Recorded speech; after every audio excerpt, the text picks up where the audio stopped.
Welcome back. Life-threatening bleeding injuries can happen anywhere at any time, and they are a major cause of preventable deaths for people of all ages.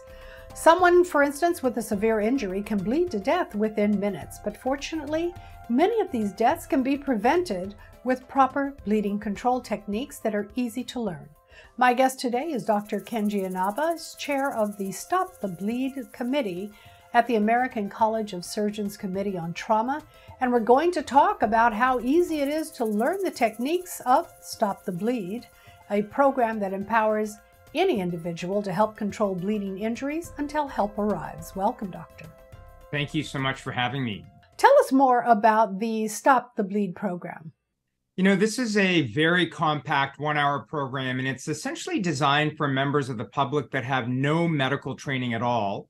And it covers all of the very basic hemorrhage control techniques that can be used once that 911 call has been placed, but before arrival of the EMS providers. We know that that time period can vary quite considerably. And in the minutes that pass between that 911 call initiation and EMS arrival, people can bleed to death. And the course is designed to empower people with the techniques that are required to stop that bleeding and potentially save a life. And doctor, why is it important for people to learn bleeding control techniques?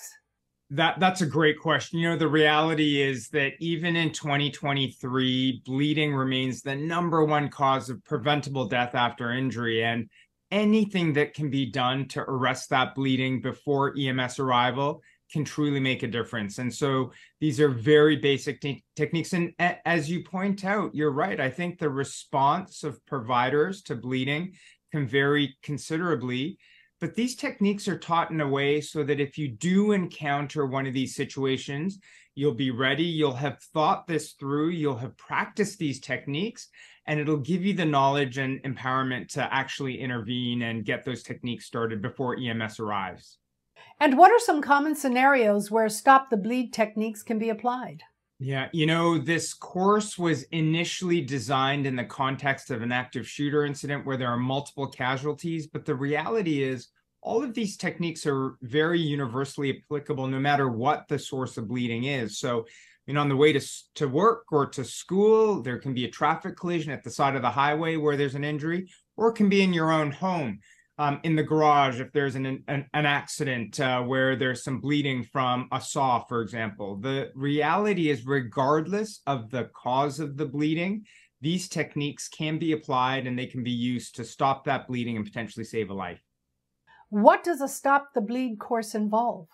Yeah, absolutely. It's a very compact course. It takes about an hour.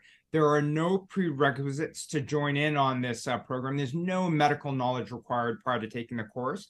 And it's broken down into 2 parts. There's a classroom section that teaches all of the theory behind stopping the bleeding, and it moves immediately into a hands-on part that covers all 3 aspects of bleeding control: the application of pressure, packing of the wound, and tourniquet application.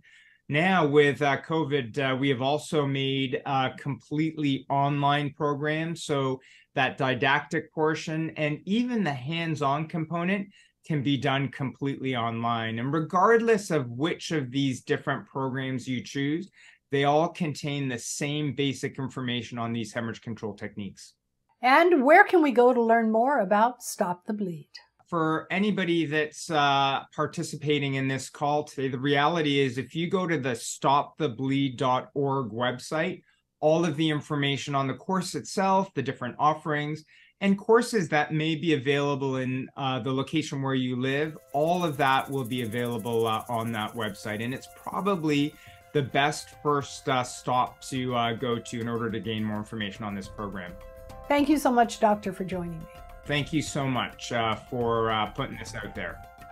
And that's it for this week's show. I'm Audrey Adams. Join me here next week for more insightful, intelligent, and inspiring conversations and information to help you improve the quality of your life.